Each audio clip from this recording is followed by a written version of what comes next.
자, 2021 수능 특강 독서 페이지 252쪽에 융합 11번 과학적 실제론에 대해서 시작합니다. 일단 단락을 나눠볼까? 5, 6단락, 총 7단락의 내용이 길고요. 그 다음에 이제 기억에서는 뭐 머리카락이 몇 올 있을 때부터 대머리인가를 말할 수 없다고 해서 대머리는 없다고 말하는 잘못. 용어 자체가 편한 용어는 아닌 것 같아. 자, 니은은 따로 없고요. 그 다음에 윗글에서 추론할 수 없는 거, 이론적 대상이라는 게 나와 있고, 형이상학적 대상, 그 다음에 이론적 대상, 형이상학적 모두 나와 있죠. 뭐 허구적 존재자, 과학적 반실제론자, 형이상학적 대상이라는 게 있네. 뭐 존재론적 지위, 과학적 반실제론자, 관찰적 대상. 그럼 대상이라는 용어가 3번이 나왔어요. 이론적 대상, 형이상학적 대상, 관찰적 대상. 그 다음에 어떤 허구적 존재, 존재론적 지위, 그 다음에 과학적 반실제론, 이런 불편한 용어들이 나왔고요. 자, 2번 문제 가볼까? 뭐 이렇게 문제가 많아? 과학적 실제론과 과학적 반실제론이 모두 동의한대. 아직까지 무슨 말인지 모르겠어. 그 다음에 3번 기억과 유사한 이에 해당하는 거 어떤 사례 적용 문제인 것 같죠?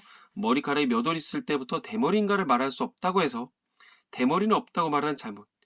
뭔 소리야? 자, 일단 가봅시다. 4번 보기를 바탕으로 윗글을 이해한 내용으로 적절하지 않은 것은 최선의 설명으로의 추론은 사례 적용 문제니까 뭐 이것도 지문을 다 보고 넘어가야 되지 않을까 싶어. 그 다음에 뭐 이론적 대상을 도입하여 쥐의 배설물, 뭐 추론이 직접 볼 수 없는 쥐. 불편하다. 그 다음 반프라셀의 생각으로 적절하지 않은 것은, 자, 그 다음에 5번 반프라셀에 대한 비판으로 적절하지 않은 것은 뭐야? 그래, 반프라셀에 대한 생각으로 적절하지 않으면 반프라셀과 반대 입장이겠고, 그 다음에 반프라셀에 대한 비판으로 적절하지 않으면 반프라셀의 생각이 나오지 않을까? 자, 일단 썩 편한 얘기일 것 같지는 않고요. 한번 출발해 봅시다. 일단 그 융합인데 어떤 철학과 과학 간의 짬뽕 지문이 아닐까 싶어요. 천천히 하면은 뭐 되지 않을까 싶어. 과학사에서는 한때 존재한다고 여겨졌다가 이제는 존재론적 지위를 박탈당한 대상들이 있다. 아까 전에 어두 문제 응성가 났죠. 생기력, 플로지스톤, 에테르 따위가 그런 것들이다. 그런 것들이 뭐야? 한때는 존재한다고 여겨졌다가 이제는 존재론적 지위가 박탈당한 것들이겠지. 자, 허구적 존재자로 전락하게 된 것은 뭐에서 존재론적으로 여겨졌다가 허구적 존재로 전락하게 된 것은 과학의 방법에 의해 경험적으로 확인되지 못했기 때문이다. 즉, 경험적으로 확인이 안 되니까 존재한다고 믿어졌다가 허구적 존재자로 나락으로 떨어졌다는 얘기겠죠. 근데 현대에 들어서 방사선이나 전자도 과학기술에 성공해서 중심적인 역할을 담당하고는 있지만 그 존재는 경험으로 직접 확인될 수 없기에 뭐가 방사선 정자 따위도 허구적 존재가 아닌가 하는 의문이 생긴다. 왜 아까 전에 분명히 그랬죠. 경험적으로 확인이 안 되면 허구적 존재자로 전락하게 됐다며. 뭐랑 뭐가 요딴 것들이. 가령 전자는 안개 상자에서 증기 배침을 통해 간접적으로만 관찰될 뿐이지 직접 관찰하는 것은 원리적으로 불가능하다. 그러니까 이런 거 전자나 방사선 따위도 직접 경험으로 확인이 될 수 없으니까 허구적 존재가 아니냐 이런 의심을 품을 수 있다는 얘기겠죠. 이 뭐야 이거. 그러면 일문단의 내용 뭐가 있을까? 어떤 존재론적 지위가 무엇이냐, 그 다음에 경험적 확인이 무엇이냐에 대해서 나왔죠. 글씨를 못 쓰니까 우리 친구들이 따박따박 적기 바라겠습니다. 딕션이 좋잖아. 자, 이 문단 가볼까? 과거의 플로시톤과 같은 허구적 존재, 이런 허구적 존재를 형이상학적 대상 뭐야? 그 다음에 책상과 같이 그 존재를 직접 확인할 수 있는 대상을 관찰적 대상, 직접 확인이 가능한 걸 관찰적 대상. 그 다음에 전자와 같이 경험으로 그 존재를 직접 확인할 수는 없지만 그 다음에 이론으로 가정되는 대상을 이론적 대상이라 불러보재. 어떤 존재론적에 대해서 3가지로 쪼개나보죠. 형이상학적 아까 뭐랬다? 허구적 존재. 뭐였어? 한때 존재한다고 여겨졌다가 경험적으로 확인이 안 되니까 허구적 존재자가 됐다는 얘기겠죠. 그 다음에 직접 확인이 되는 걸 관찰적 대상. 그 다음에 직접 확인은 안 되지만 이론으로 있는 거를 이론적 대상. 그러면 결국 이거 형이상학적 대상과 이론적 대상의 공통점은 나왔네. 뭐가 안 된다? 경험으로 확인이 안 된다는 공통점은 있겠죠. 자, 과학적 실제로는 뭔지 모르겠어. 이론적 대상이, 여기서 이론적 대상, 확인이 안 되지만 이론으로 가정되는 대상이 실제 세계 안에 존재한다고 주장하는 데 비해 과학적 반실제로는 이건 어떤 그 이론인가 봐. 이론적 대상이 무엇이 다시 한번 상기해야 되겠죠. 형이상학적 대상과 마찬가지로 실제 세계 안에 존재하지 않는다는 입장이다. 그러니까 거꾸로 얘기를 하면 과학적 실제론의 입장에서는 이론적 대상은 실제 세계 안에 존재한다고 주장했고, 과학적 실제론의 입장에서는 형이상학적 대상은 어떻다는 얘기야. 얘네 입장에선 이론적 대상, 둘 다 이론적 대상에 대해서 얘기를 나눈 건 맞아. 근데 이게 지금 말을 곱씹어 보니까 과학적 실제로는 이거랑 같이 실제 세계 안에 존재하지 않는다 그랬단 말이야. 그러면 여기선 이게 실제 세계 안에 존재한대. 그러니까 거꾸로 이거는 실제 세계 안에 존재 안 한다는 얘기지. 어디서 볼 때? 과학적 실제론에서 볼 때. 여기서 뭐다? 형이상학적 대상은 실제 세계 안에 존재 안 한다고 여겼던 거지.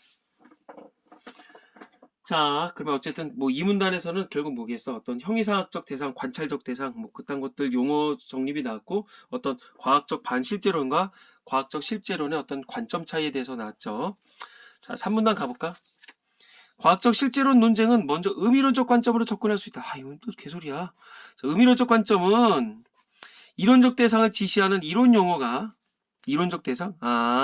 이론적 대상이 아까 벌써 직접 확인은 안 되지만 이론으로 가정되는 대상이었지. 이런 걸 지칭한 이론 용어가 관찰적 대상을 지시하는 관찰 용어로 완전하게 환원이 될 수 있으면 이론적 대상은 경험적 의미를 지니게 된다. 왜? 관찰 용어는 아까 전에 뭐 했었어? 직접 확인이 가능하다며. 그러니까 익히 알고 있지만 확인은 할 수는 없지만 이론으로 가정되는 대상을 관찰용어로, 즉 직접 확인할 수 있는 걸로 뿅 바꿀 수가 있으면 이거는 경험적 의미를 지니게 된다. 경험했다며. 그쵸? 그 존재까지도 경험적으로 설명할 수 있다고 본다.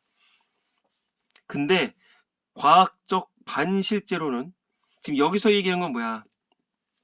과학적 실제로는 이렇게 볼 수가 있는데, 야, 이거 되게 재수없는 질문이구나.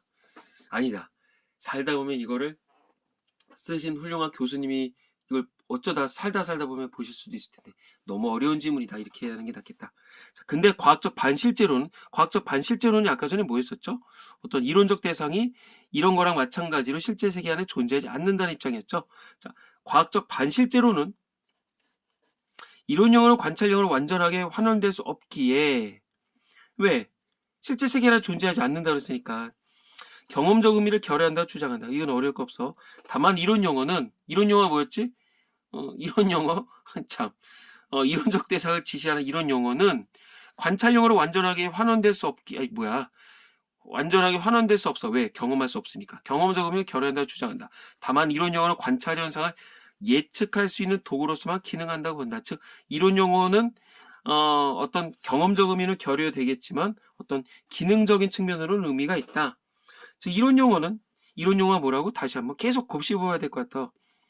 이론적 대상을 지시하는 이론 용어는 세계 안에 어떤 대상과 지시관계를 맺는 게 아니다. 왜? 그냥 이론적인 대상에 대해서만 얘기를 한 거지 실제 세계 안에 있는 건 아니라는 거잖아.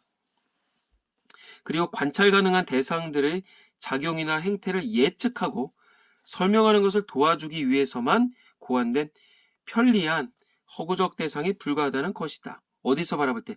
과학적 반실제론의 입장에서 바라볼 때. 그러니까 결국 이런 거겠죠. 책상은 관찰적 대상이야. 근데 이론 용어는 그 대상이 있다 없다. 있다. 아니요. 없다. 이론 용어에서는 그 대상이 책상처럼 딱 눈에 보이는 게 없다는 얘기겠죠. 자, 여기까지 정리해보면 뭐겠어? 이론적 어떤 그 대상이 도구로서 기능한다는 점은 인정을 했다. 어디서 바라볼 때? 과학적 반실제론의 입장에서 바라볼 때. 이 글씨를 잘 쓰면 막 여기다 적어줄 텐데, 뭐 우리 친구들 쌤 글씨 가지고 계속 얘기를 해서 참은 못 쓰겠어요. 이제 이렇게 보면 되겠죠. 이론적 대상이 어떤 도구로서 기능한다는 점은 인정했다. 하지만 형이상학적 대상하고 같을 순 없다. 그런 얘기겠죠. 자, 3문단에서는 어떤 얘기가 났다? 어떤 과학적 반실제론에서는 뭐 어떤 이런 용어들을 어떻게 정리를 하느냐, 그런 것에 대해서 나왔죠. 자, 계속적으로 단락마다 스키마를 하고 해야 돼. 다시 1문단에서 아까 뭔 얘기 있었다? 존재론적 지위가 무엇이냐, 그 다음에 어떤 경험적 확인이 무엇이냐에 대해서 나왔고요. 2문단에서는 형이상학적 대상, 관찰적 대상, 그 다음에 이론적 대상이 각각 무엇인지에 대해서 나왔고, 과학적 실제론과 과학적 반실제론의 어떤 입장 차이에 대해서 나왔어. 그 다음에 3문단에서는 어떤 과학적 반실제론의 입장에서 뭐 이론 용어가 무엇인지에 대해서 해석을 했단 말이야. 자, 그럼 3문단으로 바로 가볼까? 자, 과학적 실제론도 이론 용어가 관찰 용어로 완전하게 환원될 수 없다는 점은 인정했다. 어디서와 마찬가지로? 과학적 반실제론에서와 마찬가지로. 이는 이론 용어가 경험적인 의미를 독자적으로 지닌다고 보았기 때문이다. 이론 용어가 경험적인 의미를 독자적으로 지닌다고 봤기 때문에 관찰 용어로 완전하게 환원될 수는 없다. 이건 어떻게 해석을 해야 될까? 그러니까 이론 용어가 이리로 쭉 넘어가지 않는 거야. 왜? 이거는 자기 나름대로, 이론 용어가 그 자기 나름대로 어떤 경험적 의미를 갖고 있어. 그러니까 굳이 관찰 용어로 바꿀 수가 있다 없다? 없다. 이러한 주장의 근거로서 이론 용어와 관찰 용어의 구분이 명확하지 않음을 제시한다. 즉, 이론 용어 자체가 경험적 의미가 있다며. 근데 관찰 용어는 경험적 의미가 있는 거였잖아. 그러니까 이거랑 어떻게 정확하게 딱 떨어지는 그 의미의 차이가 있다 없다? 없다. 그래서 의미 차이의 구분이 분명하지 않다고 제시를 한다는 거겠죠. 다이아몬드는 단일한 종류의 탄소 원자로 이루어져 있다. 뭐 누가 몰라? 근데 관찰할 수 없는 이론적 대상인 탄소 원자들이 모여서 관찰할 수 있는 다이아몬드를 형성한다는 점은 이론 용어와 관찰 용어의 경계선이 자명하지 않음을 보여준다. 이론 용어는 뭐야? 이론적 대상이겠지. 보이지 않잖아. 근데 이게 모이면 이게 되거든. 그럼 뭐야? 어디부터가 관찰 용어냐는 거겠지. 여기서 그 탄소 원자가 5개 모였으면 이론 용어냐 관찰 용어냐, 이렇게 정확하게 이론 용어와 관찰 용어를 구분하기가 어렵다는 거겠지. 이걸 정리하자면 이런 거 아닐까? 만약에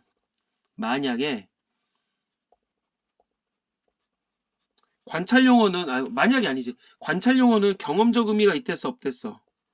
경험적 의미가 있다며. 그러면 이론 용어는 경험적 의미가 있다고 볼 수 있어 없어? 있죠. 여기대로라면. 왜? 독자적으로 경험적 의미가 있다고 얘기했잖아. 그냥 반복만 했었을 뿐이 안 적어도 돼. 또 이 바이러스는 전자 현미경에 의해서만 관찰되지만, 즉 직접 관찰은 불가능한 거죠. 관찰적 대상처럼 존재를 인정받는데, 이 뭔 또 개소리야. 자, 바이러스는 관찰적 대상처럼 존재를 인정받는데, 왜? 아까 경험적 의미로 독자적으로 진행됐잖아. 이는 존재 대상, 즉 바이러스가 인간의 생리 구조와 지식 상태, 그리고 이용 가능한 도구에 따라 상대적으로 설명된다는 것을 의미한다. 이거 그거였네. 인간의 이게 바이러스는 눈에 보여 안 보여? 안 보이죠. 그럼 이론 용어잖아. 근데 관찰적 대상처럼 존재를 인정받아. 왜 그러냐? 지식 상태. 이 여기서 얘기한 지식 상태가 뭐야? 아까 전에 이 다이아몬드로 본다면 다이아몬드는 탄소로 구성됐다. 어떤 이런 지식 상태랑 마찬가지겠죠. 그리고 이용 가능한 도구. 여기서는 어떤 현미경이라고 볼 수 있겠지. 에 따라서 상대적으로 설명된다. 이렇게 보는 거겠고, 따라서 과학적 실제로는 3문단은 포커스가 과학적 실제론이었잖아. 이론 용어랑 관찰 용어의 구분이 이론적 대상과 관찰적 대상의 존재론적 지위를 만들어낸다는 주장이 정당화될 수 없다고 주장한다. 자, 묶어볼게. 일단 과학적 실제로는 주장을 한대. 어떻게 주장한다? 이론 용어랑 관찰 용어의 구분이 이론적 대상이란 관찰적 대상의 존재론적 지위를 만들어낸다는 주장은 정당화될 수 없다. 그렇게 주장을 하는 게 어디 입장이다? 과학적 실제론의 입장이다. 이게 우리 친구도 이해가 되려나? 뭐 쓰기도 뭐한데, 다시 과학적 실제로는 주장을 하는데 어떻게 주장을 한다? 두 사이가 어떤 경계선을 모호하지 않다고 주장했었잖아. 그러니까 뭐야, 이론 용어, 여기서 얘기하는 이론 용어는 어떤 이론 용어라고 하는 건 아까 전에 뭐였었다? 어떤 그 이론적 대상을 지시하는 용어였지. 그거랑 관찰 용어, 즉 관찰적 대상을 지시하는 용어였잖아. 이거를 구분하는 것은 이론적 대상, 말 그대로 알 수만 있는 거, 그거랑 관찰적 대상, 눈으로 보이는 것의 어떤 존재론적 지위를 만들어낸다 는 주장은 정당화될 수 없다. 이렇게 주장을 하는 거지. 이 말로만, 요 두 가지 말로만 이런 것들을 실질적으로 구분하는 건 불가능하다. 그런 얘기야. 어렵다. 그 다음에 5문단 가볼게. 대표적 과학적 반실제론자인 반프라센도 관찰과 비관찰을 구별하는 경계선이 분명하게 그어질 수 없으며, 아까 전에 뭐라 했어? 모호하다. 경계선의 변화가 가능하다는 점을 인정한다. 이 무슨 말이야? 경계선의 변화가 가능하다는 점. 왜? 관찰이 가능하고 관찰이 안 되는 그 경계선은 정확하다, 안 정확하다. 안 정확하다. 그러니까 언제든지 변할 수가 있다는 얘기겠죠. 근데 이것은 관찰 가능한이라는 말이 모호하다는 것만 보여주지, 양극단에 분명히 관찰 가능한 것과 분명히 관찰 불가능한 것이 있다는 것을 부정하는 것은 아니라고 말한다. 이게 뭐냐? 이게 좀 위 얘기랑 계속적으로 연관해진다면 이런 것 같아. 한때는 비관찰, 한때는 비관찰, 이렇게 정리를 해볼까? 이러면 좀 알려나? 한때는 관찰 대상이었어. 아니, 한때는 비관찰 영역이었어. 근데 여러 가지 뭐 아까 전에 여기처럼 어떤 뭐 그 뭐 도구, 이제 이런 용어가 났잖아. 그러니까 어떤 뭐 지식이라든가 어떤 도구의 발달로 인해서 어떤 뭐 관찰 용어로 관찰 영역으로 어떤 그 바뀌는 경우도, 교체되는 경우도 있다. 그런 거겠지. 다시 한번 얘기를 해줄까? 자, 반프라센, 이 사람은 뭐였다? 과학적 반실제론자였죠. 과학적 반실제론은 뭔지 알죠? 이론적 대상은 이런 거랑 마찬가지로 실제 세계에서 존재하지 않는다 그랬단 말이야. 자, 이 양반도 관찰, 보이는 거랑 안 보이는 것을 구별하는 경계선은 모호하다 이렇게 생각했고, 경계선의 변화는 언제든지 가능하다고 얘기를 했지. 근데 이 관찰 가능하다고 보이는 것이라는 말이 모호하다는 것만 보여준다. 누가 바라볼 때, 이 사람이 바라볼 때. 즉, 양극단에 분명히 관찰 가능한 것, 보이는 것, 관찰 불가능한 것, 안 보이는 것 있다는 것을 부정하는 것은 아니다. 예, 결국은 이거겠지. 즉, 그 이론적 대상은 이게 이 얘기야. 거꾸로 얘기를 하면 이론적 대상이라고 하는 건 한쪽 극단에 있는 어떤 관찰 불가능한 것이다. 이렇게도 정리를 할 수가 있지 않을까 싶어. 자, 결국은 다시 한쪽에 극단이라고 하죠. 맨 끝에 관찰 가능한 것, 관찰 불가능한 것 있다는 걸 부정하는 건 아니야. 즉 인정을 한다는 얘기야. 즉 이론적 대상이라고 하는 건, 이론적 대상이라고 하는 건 한쪽 극단에 있는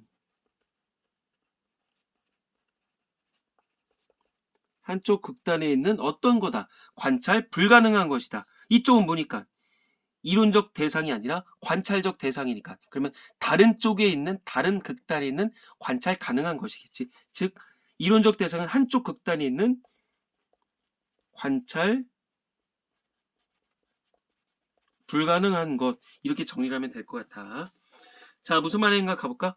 이는 머리카락이 몇 올 있을 때부터 대머리인가를 말할 수 없다고 해서 대머리는 없다고 말하는 잘못이나 마찬가지다. 야, 이거 봐라. 그러니까 결국은 뭐겠어? 어떤, 이걸 어떻게 정리할까? 아까 전에 뭐 몇 번 문제도 나왔었던 것 같은데 2번인가? 3번 문제 아까 전에 나왔던 것 같은데, 결국 뭐겠어? 극단이 존재하는 것에 대해서 이 얘기는 그거야. 극단이 있어. 극단이 존재하긴 해. 극단이 존재하는 것에 대해서 대머리는 없다고 말하는 잘못이래. 결국 극단, 즉 머리가 있는 거냐 아니면 머리 없는 거냐, 이런 것에 대해서 머리가 있는 건 극단 중에서 관찰 가능하고 머리가 없는 건 극단 중에서 관찰 불가능한 거잖아. 이런 것들에 대해서 존재를 안 한다고 판단한 거지. 안 한다고 판단한 것이다. 이렇게 말을 좀 바꿔서 정리하면 될 것 같은데. 자, 머리카락이 한 올도 없는 사람을 대머리라 분명히 말할 수 있기 때문에, 그러니까 머리카락이 한 올도 없는 사람을, 아니 몇 올부터 있느냐, 몇 올 있을 때부터 대머리인가를 말할 수 없다. 그래서 대머리 없다고 말하는 잘못, 즉 머리카락이 한 올도 없는 사람을 대머리라 분명히 말할 수 있잖아. 그러니까 이렇게 부정할 수는 없다는 얘기야. 좀 쉽게 가자. 머리카락이 한 올도 없는 사람을 대머리라 분명히 말할 수 있기 때문인데, 자, 그러면 여기서 얘기하는 머리카락이 한 올도 없는 사람은 뭐겠어? 아까 전에 계속 극단 얘기를 하자면 한 극단에 있는 사람이겠지. 반프라스는 자신의 주장을 옹호하기 위해서 목성의 위성을 관찰하는 경우와 어떤 사례 적용 문제네. 그 다음에 안개 상자를 통해 전자의 자취를 관찰하는 경우를 예로 들었대. 뭐겠어? 이거는 결국 위에 있는 대머리가 그 얘기랑 결국 이렇게 연관성이 있다고 볼 수 있는 거 아닐까? 자, 목성의 위성을 관찰하는 경우랑 안개 상자를 통해 전자의 자취를 관찰하는 경우를 예로 들제. 목성의 위성들을 망원경을 통해 관찰하는 행위. 망원경 아까 전에 이거 아니야? 현미경이랑 같은 거 아니야? 우주 비행사가 목성에 가까이 가서 관찰하는 것과 존재론적인 영속성은 진여. 그냥 여기서 망원경으로 보는 건 직접 가서 보는 거랑 어떤 관계성적 영속성은 있긴 있지만, 안개상자의 증기맺힘을 탐지했다고 해서, 안개상자는 지금 아까 위에 있었던 어떤 현미경과 같은 걸 거 아니야? 전자를 관찰했다고까지 말할 수는 없는 것이겠지. 오케이. 여기까지 한번 보고서 다시 스키마 해볼까? 왜냐면 전자는 전자이론 자체의 특성상 직접 관찰하는 게 원리적으로 불가능하다고 하는데, 이거를 통해서 전자를 봤다고 해서 나 관찰했다고 볼 수 있어 없어? 그렇게 말할 수 없는 거야. 왜? 전자라고 하는 그 자체가 이론이었었고 그건 직접 관찰하지 못한다며. 이론적으로 원리적으로 그렇다며. 그러면 여기서 얘기하는 이 목성의 위성을 바라보는 건 이거였죠. 원래는 비관찰 영역이죠. 근데 관찰 영역으로 무엇을 통해서, 여기서 얘기하는 어떤 망원경을 통해서 어떤 경계선이 변화된 어떤 사례이더라, 이렇게 볼 수가 있겠지. 엄연히 다른 거야. 이거는 못 봤었어. 근데 망원경을 통해서 보다 보니까 가까이 가서 보는 거랑 똑같다. 근데 안개 상자에 있는 전자는 다르지. 왜? 애시당초 전자라고 하는 건 눈으로 직접 볼 수 없는 그런 물리적인 특성을 갖고 있는 거잖아. 자, 그 다음에 6문단. 과학적 실제로는 이론적 대상이 실제 세계에 존재한다는 것을 정당화하는 또 다른 논증으로 기적의 논증을 제시한다. 자, 계속적으로 과학적 실제론에 대해서 나오고 있어. 자, 아까 전에 4문단부터 다시 한번 스키마를 해볼까? 4문단에서 뭔 얘기 나왔었다, 아까 전에. 4문단에서는 과학적 실제론의 입장에서 이론 용어를 어떻게 해석하는지에 대해서 나왔죠. 그 다음에 5문단에서 뭐 나왔다? 5문단에서는 뭐였었냐? 이거 5문단. 여기서는 관찰, 그리고 비관찰, 이거를 구분하는 것에 대해서 반프라센이 어떻게 해석을 했느냐, 그렇게 나왔었고요. 다음에 6문단 가볼게. 과학적 실제로는 이론적 대상이 실제 세계 안에 존재한다는 것을, 그치, 이게 그 개념이었었잖아. 정당화는 또 다른 논증으로 기적의 논증을 제시를 한대. 이것도 뭔 소리야? 아이고. 자, 과학이론이 전자와 같은 이론적 대상을 도입을 해서 관찰 현상의 발생에 관한 예측에 성공했을 경우, 이를 토대로 이론적 대상들이 실제로 존재하지 않는데도 불구하고 관찰 현상이 발생한다고 한다면, 관찰이 안 되는 거 아니야? 이 경우는 아주 대단한 우연적 일치로서의 기적이라고 해석되어야만 한다는 것이다. 야, 이건 말장난한 거네. 뭐야, 완전히 다 기적의 논증을 제시한대. 과학적 실제로는 이론적 대상이 실제 세계 안에 존재한다는 것을 믿는 거였잖아. 그렇게 따지는 게 과학적 실제론이었었는데 여기서는 기적의 논증을 제시를 한데 무슨 말이냐? 자, 전자처럼 이론적 대상을 도입을 했어. 근데 관찰 현상의 발생하는 예측에 성공했을 경우, 그러니까 봤어 안 봤어? 아직은 안 봤지. 근데 예측을 했대. 그러면 실제로는 존재를 안 하는 거야. 뭐가 이론적 대상들이. 근데 안 하는데도 불구하고 관찰 현상이 발생한다고 한다면, 그러니까 발생한 건 아니야. 근데 발생한다고 한다면 우연의 일치로서 기적이 존재한다. 이렇게 볼 수가 있다는 거겠죠. 자, 그럼 이거 거꾸로 얘기를 하면 과학의 성공은 기적이 아니다. 이렇게 단정 지을 수도 있겠지. 왜? 실제 존재하지 않는 이론적 대상인 거잖아. 다시 이론적 대상이라고 하는 거 뭐였어? 실제 존재해 안 해? 이론적 대상은 실제 존재를 안 하는 거지. 그치? 근데 관찰 현상에 대해서 예측이 가능을 하다 하면 이는 기적이라며. 그러니까 근데 기적은 존재를 해 안 해? 기적은 존재를 안 해. 그러니까 이론적 대상은 실제 존재한다고 볼 수 있다 없다? 볼 수 있다. 그러니까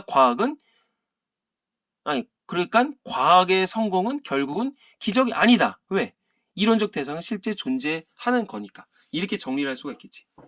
무슨 말인지 알겠냐?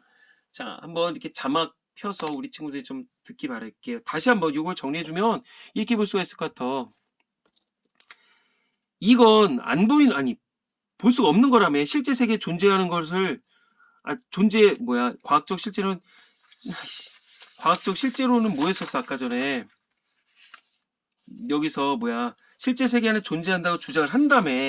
뭐가? 이론적 대상이. 근데 그렇게 하려면 기적의 논증을 제시를 하는데 어떤 식이냐? 진짜 말 그대로 기적인가 봐. 이론적 대상을 도입을 했어. 전자 같은. 그래서 관찰 현상의 발생에 관한 예측에 성공했을 경우. 그러니까 관찰을 한 건 아니야. 근데 내가 이런 게 있어. 우리는 이론적으로 이걸 알고 있어. 자, 이거는 볼 수가 있다고 나는 예측을 해. 이랬을 경우 이론적 대상이 실제로 존재를 안 하는 거잖아. 근데도 만약에 관찰 현상이 발생을 한다 치자. 그러면 와, 이건 우연이네. 그러니까 기적이라고 해석이 되는 거겠지. 그러면 여기서 한 걸음 더 가볼까? 그러니까 이건 이거지. 정리하자면 실제로 존재하지 않는 이론적 대상으로 관찰 현상에 대해서 만약에 예측이 가능하다면 이는 기적이지. 근데 기적은 있어 없어? 없잖아. 그러니까 이론적 대상은 실제 존재한다. 이렇게 보는 거겠고 결국은 과학의 성공은 기적이 아니다. 이렇게 정리를 할 수가 있겠지. 자, 다음에 가볼게. 6문단은 그런 얘기 나왔어. 기적의 논증이 무엇인지에 대해서 나왔고 7문단. 반프라세는 과학적 실제론이 전제되지 않더라도 과학의 성공을 기적이 아닌 자연스러운 현상으로 받아들일 수 있다고 주장한다. 쌤이 지금 얘기한 그대로인 것 같네. 자, 전제가 안 되더라도 여기서 얘기했었던 어떤 기적의 논증 이런 게 전제가 안 되더라도 그냥 과학의 성공은 자연스러운 현상으로 받아들일 수 있다. 자, 과학적 실제로는 위에 있었던 거겠죠. 과학의 성공은 어떤 방식으로든 이론과 대상 간의 동형관계를 전제할 때만 납득 가능하다는 주장으로 이해될 수 있어. 근데 반프라세는 과학적 반실제론자였잖아. 이론과 세계 간의 어떠한 동형관계도 거론할 필요 없이 성공적 이론만이 존속하는 것이 과학계의 자연스러운 법칙이라고 봤다. 왜? 과학적 실제론이라는 용어 자체가 뭐였어? 과학적 반실제론은 이것이 실제 세계 안에 존재하지 않는다는 입장이었었잖아. 그러니까 이 양반의 입장에서는 이론이랑 세계는 어떠한 동형관계를 거론할 필요가 없지. 왜? 원래 없는 거니까. 뭐가? 이론적 대상은. 그래서 성공적 이론만이 있는 것이 과학계의 자연스러운 법칙이라고 보았다. 자, 이론만이 존재하는 거야. 실제로 볼 수 없는 거야. 진화론적 설명에서 예컨대 해당 개체 유전암호와 환경 간의 동형성과 같은 것은 아예 문제시되지 않기 때문이다. 왜? 유전암호와 같은 이런 것들은 하나의 완전한 좀 이론이라고 볼 수가 있는 거겠죠. 자, 과학 해석에서 진화론적 관점에 선다는 것은 과학 이론을 주위 환경에 순조롭게 적용하는지 여부에 의해 그 생존이 결정되는 종에 비유하여 파악하는 것이다. 자, 과학 이론을 종에 비유했대. 그럴 경우 어떨 경우?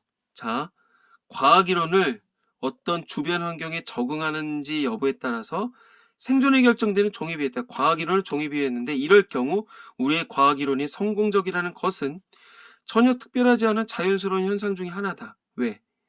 순조롭게 적응을 했다는 얘기니까. 그러니까 기적일 것은 더더욱 없다. 즉 자연스러운 현상이다. 뭐가? 과학은. 즉 과학의 성공은 기적이 아니라 아주 자연스러운 것이다. 자, 이렇게 보면은 될 것 같은데, 이 용어가 불편할 것 같아. 자, 1번부터 가볼게. 추론할 수 없는 거. 이론적 대상은 직접 관찰할 수 없다는 점에서 관찰적 대상과 다르다. 이거 아까 전에 그거 했네. 야, 이거는 지문을 계속 보면서 가야 될 것 같은데.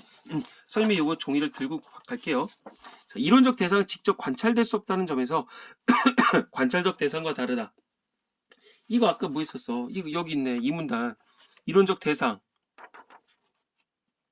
관찰될 수 없다. 뭐 여기 뭐 이 문단 그대로 나왔네. 그 다음에 2번 형이상학적 대상은 한때 관찰적 대상이었다가 허구적 존재자가 된 것이다. 잠깐만. 허구적 형이상학적 대상? 형이상학적 대상은 얘가 여기 있었잖아. 무슨 대상 무슨 대상 무슨 대상. 형이상학적 대상은 이거 허구적 존재라며. 허구적 존재자는 뭐였었어? 한때 존재하다 여겨졌다가 이게 박탈당한 거잖아. 그러니까 한때 관찰적 대상이었다가 아니라 여겨졌다가 허구적 존재자가 된 거니까 틀렸네. 뭐야? 답은 도려 뭐 허망할 정도로 바로 나오는데. 하지만 다른 선택지들이 옳은 거를 다시 한번 봐야 되겠죠. 형이상학적 대상과 이론적 대상은 모두 경험에 의해 확인할 수 없다. 아까 전에 적었네. 형이상학적 대상과 이론적 대상은 그치 경험으로 확인 안 된다. 잘 적었다 야. 이 문단에 나왔죠. 과학적 반실제론자 대표적인 누구 있어? 반프레센인가? 뭐였냐? 아까 반치 아저씨 있었잖아. 이론적 대상과 형이상학적 대상의 존재론적 지위가 같다고 본다. 이건 무슨 말일까? 이거 과학적 반실제론자. 과학적 반실제론은 이거랑 마찬가지로 실제 세계 안에 존재하지 않는다. 이거랑 이거 존재론적 지위 같다. 뭐야? 그 다음에 과학적 반실제론자, 반치 아저씨. 형이상학적 대상, 관찰적 대상의 존재론적 지위가 다르다고 봤다. 그치? 과학적 실제론에서는 이론적 대상이 이랬었고 형이상학적 대상이랑 다르게 봤던 거 아니야?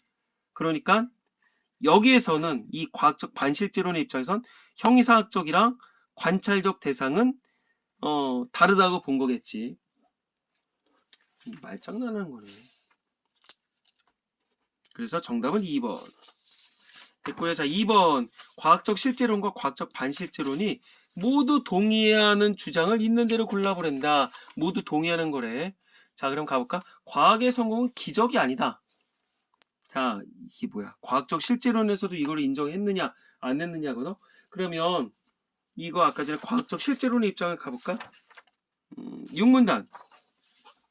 이거 아까 전에 뭐 기적의 논적 얘기를 하면서 이게 뭐 우연적 사건 그딴 얘기를 했었잖아. 자, 이론적 존재들이 존재를 하지 않는데도 불구하고 근데 관찰 현상이 발생한다고 한다면 이 경우는 아주 대단한 우연의 일치로서 뭐 기적이라고 해석되어야만 한다. 이랬지. 그러니까 결국은 아까 전에 얘기한 것처럼 과학의 성공은 기적이 아니다. 이렇게 볼 수가 있죠. 그리고 과학적 반실제론 입장에서도 뭐 했었어? 전제되지 않더라도 과학의 성공을 기적이 아니라 자연스러운 현상으로 봤다. 그러니까 과학의 성공은 기적이 아니다. 맞네. 그 다음 관찰과 비관찰의 경계가 모호하다. 이거 아까 경계성 얘기는 어디 났었냐면 여기 나왔었죠. 과학적 실제론도 완전하게 환원될 수 없다는 점을 인정하지만 뭐 이런 얘기 나오면서 이론 용어와 관찰 용어의 경계에서 자명하지 않으면 보여준다. 그리고 과학적 실제로는 이런 구분이 이론적 대상을 만들어내는 주장이 정당화될 수 없다고 본다. 여기서 답을 유추해야 될 것 같은데 또 대충 가시면 안 되고 그 다음에 여기 그러면 과학적 반실제론자도 경계선을 분명하게 그어질 수 없다. 그러니까 둘 다 어떤 모호성에 대해서는 인정했다고 보는 거겠죠. 그 다음에 이론 용어는 과학에서 쓸모가 있다. 이론 용어는 과학에서 쓸모가 있다. 이거 어디서 봐야 되냐? 계속 이거 같은데 이론 용어. 그치? 이론 용어는 아까 전에 사문단과 오문단에서 계속적으로 나왔거든요. 이론 용어와 관찰 용어로 완전하게 환원될 수 없다는 점을 인정했다. 근데 독자적으로 의미가 있다고 얘기를 했었잖아. 그치? 그리고 분명히 두에서 어떤 관찰 용어, 이론 용어가 구분이 명확하지 않다고 봤다. 그리고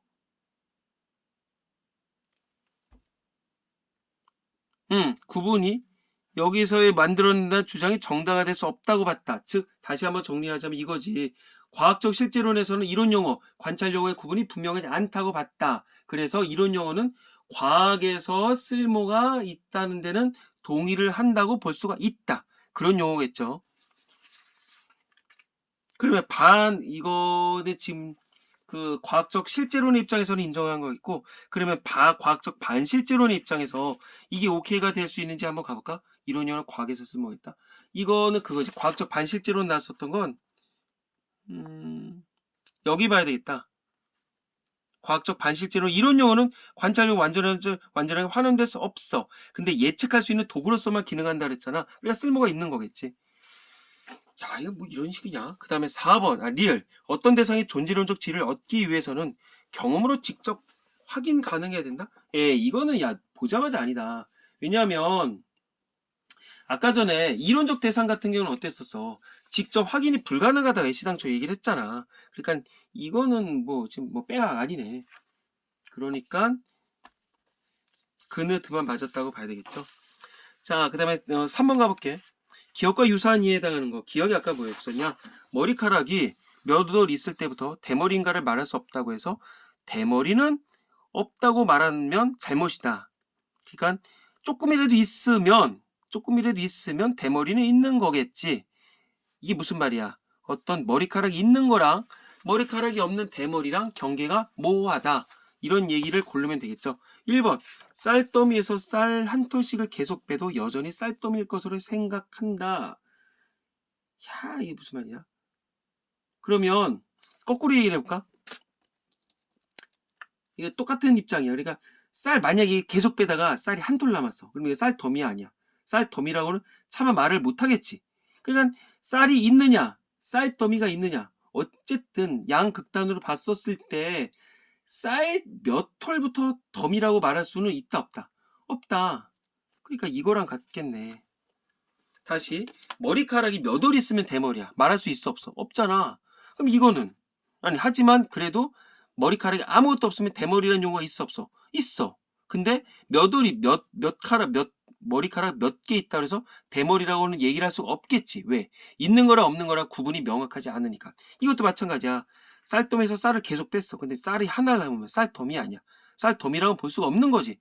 그러니까 쌀이 없는 거는 있고 쌀돔이라는 것도 있잖아. 근데 그 경계성이 명확하다, 명확하지 않다. 명확하지 않다. 쌀 알이 만약에 45,320개면 쌀돔이라고 볼 수 있다? 이거 경계가 묘하겠지만 지금 실질적으로 그건 아니잖아. 그러니까 1번이 맞겠죠. 2번 어제 그제 그저께도 계속 해가 떴으므로 내일도 해가 뜰 것이라고 생각한다. 이거는 경계가 있네. 걔가 아니겠고 그 다음에 찻숟가락으로 흙을 퍼내도 몇 세대를 퍼내면 남산의 터널도 뚫을 수 있으리라 생각한다. 뭐야? 몇 세대를 퍼내면 남산의 터널도 뚫을 수 있으리라 생각한다? 왜 그딴 생각을 해서 사람을 귀찮게 하냐? 중요한 건 여기서는 머리카락 얘기를 한다면 이거지. 다시 배워야 될 것 같아. 이 아까 머리카락 얘기에 나온 것을 봤었을 때 관찰, 비관찰 분명하게 그어질 수 없어. 모아됐어. 하지만 경계선의 변화가 계속적으로 가능하댔어. 근데 관찰 가능하다는 말이 모하다는 것일 뿐이지 양극단은 분명히 관찰 가능한 머리카락이 겁나 많은 거랑 관찰 불가능한 어떤 대머리가 있다는 것을 다 인정한댔잖아. 그러면 다시 일로 와서 근데 이게 의미가 있어야 되는데 찻숟가락으로 흙을 퍼내도 몇 세대를 퍼내면 남산의 터널도 뚫을 수 있으리라 생각한다. 이걸 굳이 경계를 나눌 수가 있나? 흙을 퍼내는 일이 어쨌든 뭐 계속적으로 푼다는 건 어떤 영속성이 있기는 있는 거야. 연속성이라 해야 될까?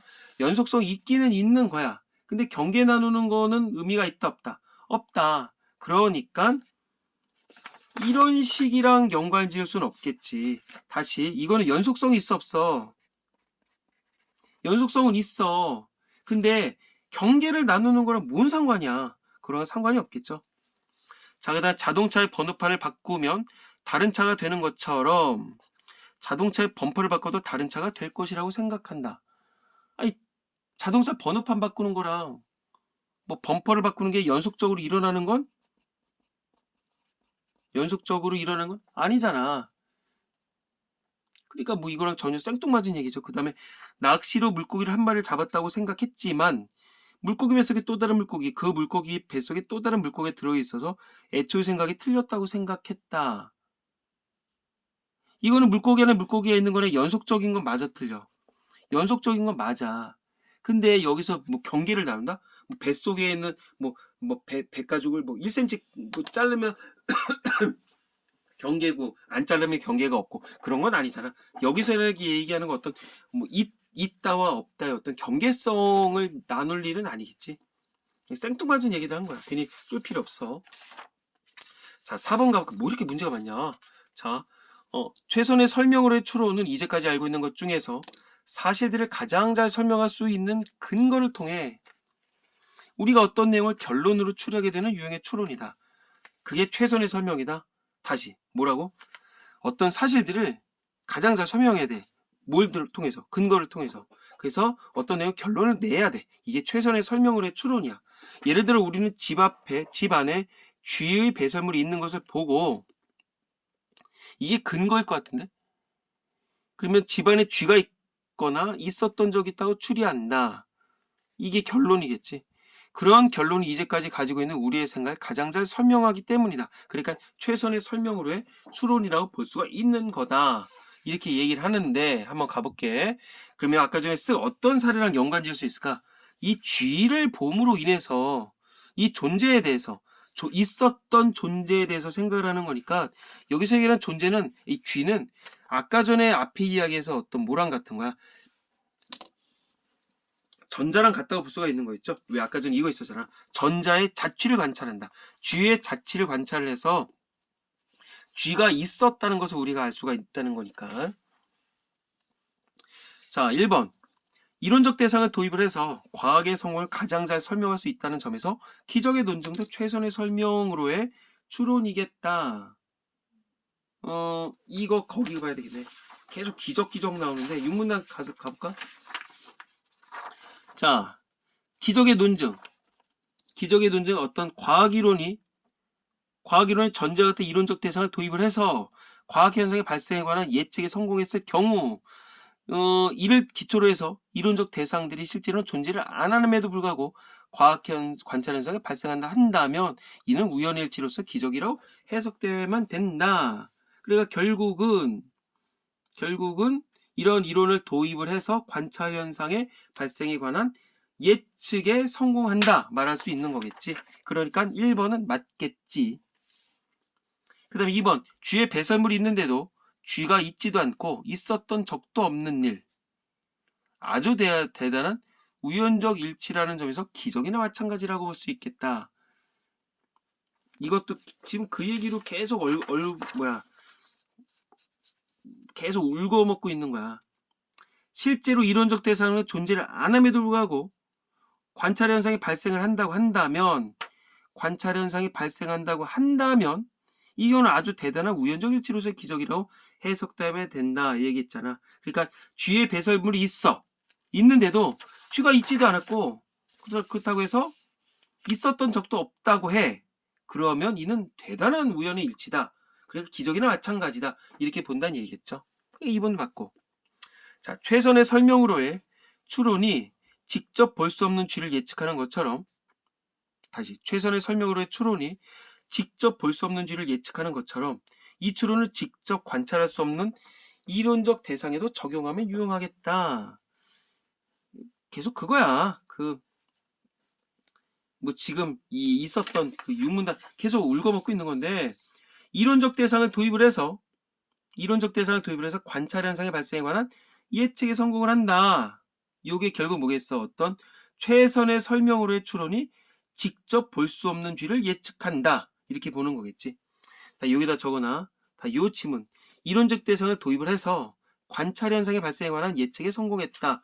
이 얘기는 결국 뭐다? 어떤 최선의 설명으로의 추론이 직접 볼 수 없는 쥐를 예측한다. 이렇게 볼 수가 있는 거겠죠. 그러니까 3번은 맞겠지. 4번 최선의 설명으로의 추론이 현상을 잘 설명해야 예측이 성공할 수 있는 것처럼 과학 현상에서도 기적이 일어나 예측이 성공할 수 있겠다. 이건 또 뭔 소리야? 또 막 야, 이거 외워야 되겠다. 야, 니네 육문단. 이거는 계속 지금 그 얘기인데. 자, 이론적 대상들이 실제로 존재를 하지 않는데도 관찰 현상이 발생을 한다고 한다면 이 경우는 아주 대단한 우연적 일치로서 기적이라고 해석되어야 된다. 이렇게 얘기했잖아. 그러니까 최선의 설명으로의 추론이 최선의 설명으로의 추론이 현상을 잘 설명해야 예측이 성공할 수 있다는 것. 이건 맞지. 하지만 과학 현상에서도 기적이 일어나면 예측이 성공한다고 볼 수 있는 건 아니겠지. 됐으리라 여겨. 그 다음에 5번. 최선의 설명으로의 추론이 믿을 만한 추론이라면 이론적 대상을 도입을 해서 관찰 현상의 발생에 관한 예측의 성공을 설명하는 것도 믿을 만하겠지. 아까 지금 그 얘기 계속 똑같이 나오는 거야. 뭐 맞고. 자, 정답은 이거 4번이겠죠. 다음에 5번. 반프라센에 대한 생각으로 적절하지 않은 것은 다이아몬드가 목성의 위성 모두 관찰적 대상에 속한다. 아까 다이아몬드는 관찰 가능하다 그랬었고, 근데 목성은 망원경을 통해서만 아까 전에 가능하다 했잖아. 그러니까 둘 다 관찰적 대상이겠지 뭐. 그 다음에 주위 환경에 적응을 해서 살아남은 종이 성공한 것처럼 살아남은 이론이 성공했다. 이게 아까 전에 어디 났었다. 뭐 순조롭게 적용되는 얘기가 났었던 것 같은데 요거 질문단 보면 되겠죠. 그 다음에 3번 이론과 대상 세계 간의 동형관계가 전제되지 않더라도 납득 가능하다. 자, 동형관계가 안 되는 거 이거는 뭐 과학적 반실제론에 대한 얘기였죠. 자, 이론 마지막에서 이론 세계간의 어떤 동형관계도 거론할 필요 없이 성공적 이론만이 존재한다. 뭐 어떤 칠문단에서 나왔었지. 그 다음에 4번 진화론적 설명과 달리 전자를 설명하는 물리학 이론에서는 성공적인 이론만 존속하는 것은 아니다. 야, 일단은 아무것도 몰라도 이게 답을 골라야지. 왜? 물리학이란 얘기는 애시당초 지문에 나오지조차 않았거든. 자, 여기 또 이거 얘기할까? 반프라센 같은 경우는 뭐였었어? 어떤 진화론적 관점으로 모든 과학 이론의 성공을 설명한다. 그치? 반프라센 입장에서는 계속적으로 그런 식으로 설명하는 거겠지. 그니까 진화론적 설명이랑 물리학 이론을 어떻게 구분해서 이론의 성공을 말한다고 볼 수 있다, 없다? 없다. 그러니까 틀렸다. 5번 하늘의 하얀 증기 자취를 보고 자취가 나면 뭐 있었어? 아까 전에 그 전자자취 있었었죠. 제트기가 지나가면 추론할 수 있는 것은 제트기를 직접 관찰하는 것이 원리적으로 가능하기 때문이다. 왜? 아까 전에 목성 위성들을 망원경을 통해 관찰하긴 하지만 관찰 가능하다고 본 건 뭐였었어? 실제로 우주 비행사가 직접 가까이서 본 거랑 매칭을 시킬 수가 있댔지. 어떤 뭐 연속성 얘기 나왔었잖아. 그러니까 5번은 맞겠죠.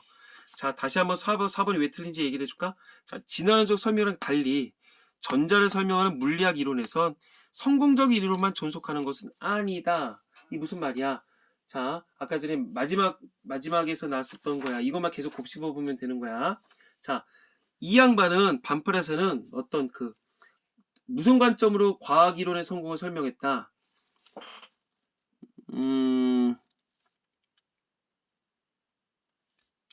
여기 안 보이냐 지금?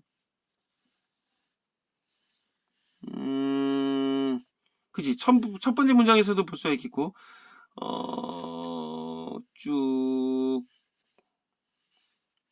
우리의 과학 이론이 성공적이라는 것은 전혀 특별하지 않는 것이다. 그 다음에 기저할 것은 전혀 없다. 그래서 결국은 반프라센 같은 경우는 진화론적 관점으로 여기서 얘기하는 어떤 진화론적 관점으로 모든 과학 이론의 성공을 설명했다. 기적이 아닌 것이다. 이렇게 얘기를 한 거지. 그러니까 진화론적 설명이랑 물리학 이론을 구분해서 얘기를 할 수가 있다 없다. 없다. 이렇게 보면 되는 거야. 여기다 적어놔. 다시 이렇게 보면 되지. 반프라센 같은 경우는 이 진화론적 관점으로 모든 과학 이론의 설명을 하고 있다. 왜? 기적일 것이 더더욱 없다. 즉 당연하다는 얘기겠죠. 그러니까 5번은 4번 보시면 되겠고요. 6번 가볼게요. 더럽게 많네. 비판으로 적절하지 않대. 자, 이론적 대상은 관찰 가능하고 관찰 불가능한 것에 경계선이 모호한 곳에 있지 않을까? 자, 이거는 뭔 말이냐? 아까 전에 그 관찰, 비관찰 얘기했었던 게 몇 문단에 나왔었냐? 아까 뭐 영역선 나누는 게 아까 이 5문단에 나왔었잖아. 근데 양극단이 분명히 관찰 가능한 것, 관찰 불가능한 것이 있다는 것을 인정했다, 안 했다? 인정을 했다. 인정했다. 여기서 부정하는 것은 아니라고 했잖아. 그러니까 이론적 대상이라고 하는 것은 결국 어떤 한쪽 극단에는 완전 관찰 불가능한 선생님이 적었죠. 그러니까 이거라고 볼 수 있겠지. 그 다음에 2번 이론적 대상의 실제를 가정하지 않고 도구로서만 기능한다고 해도 과학의 성공을 설명할 수 있지 않은가? 이게 뭔 개소리야. 자, 이거 아까 전에 맨 마지막 문단 봐야 될 것 같은데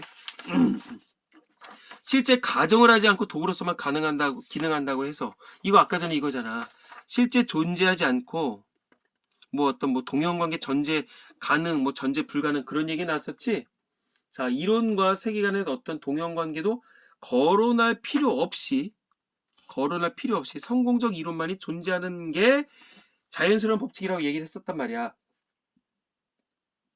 맞죠? 그리고 또 이게 있었어. 아까 전에 어디였더라? 여기서 3문단에서 관찰 현상을 예측할 수 있는 도구로서만 기능한다. 이렇게 했었단 말이야. 그러니까 이거는 뭐야? 이거는 결국은 반프라센에 대한 비판 입장이 아니야. 이건 다 반프라센의 생각이네. 야, 이걸 문제 이런 식으로 내냐? 이거는 반프라센의 생각이죠. 근데 3번 과학이론이 성공적이라는 것은 자연스러운 현상이라고만 말하고 있지 왜 성공했는지는 설명하지 않고 있는 거 아니냐. 이거 뭐야? 아까 전에 맨 마지막 그 과학이론이 성공적이라는 것은 전혀 특별하지 않은 어떤 자연스러운 것이다. 이렇게 얘기를 했죠. 누가? 반프라센이. 그러니까 거꾸로 성공적으로 자연스러운 현상을 말하고 있지 왜 성공했는지 설명하고 있지 않은가. 이렇게 꼴 수가 있겠지. 반프라센을 깔 수가 있다는 얘기야. 그래서 4번 존재론적인 연속성에 의한 관찰 가능성으로 존재론적 지위를 정한다면 이게 뭐였었냐? 아까 전에 그거였지. 망원경 보다가 이거 직접 가서 보는 거. 아니 시각이 아닌 감각에 의한 존재 확인을 무시하는 거 아니야? 이렇게 깔 수가 있겠지. 과학자가 과학적 탐구 활동을 통해서 자연환경에 대처한 결과가 과학이론이므로 과학이론은 자율적으로 활동하는 종에 비할 수 없는 것 아닌가. 근데 아까 전에 뭐였어? 과학이론을 종에 비유했다며. 근데 이러저러하기 때문에 과학을 어떤 종에 비할 수 없지 않냐? 이렇게 반프라센을 깔 수가 있겠지. 그래서 정답은 2번으로 볼 수가 있겠죠. 야, 이거 되게 불편한 지문이다. 개인적으로 좋아하는 지문은 아니고요. 자, 일단 내가 좀 말도 빨리 했음에도 불구하고 시간이 50분이 넘었어요. 일단 우리들 친구들 용어 자기만의 용어로 다시 한번 정리를 해볼 필요가 있지 않을까 싶어요. 자, 수고 많았습니다. 화이팅!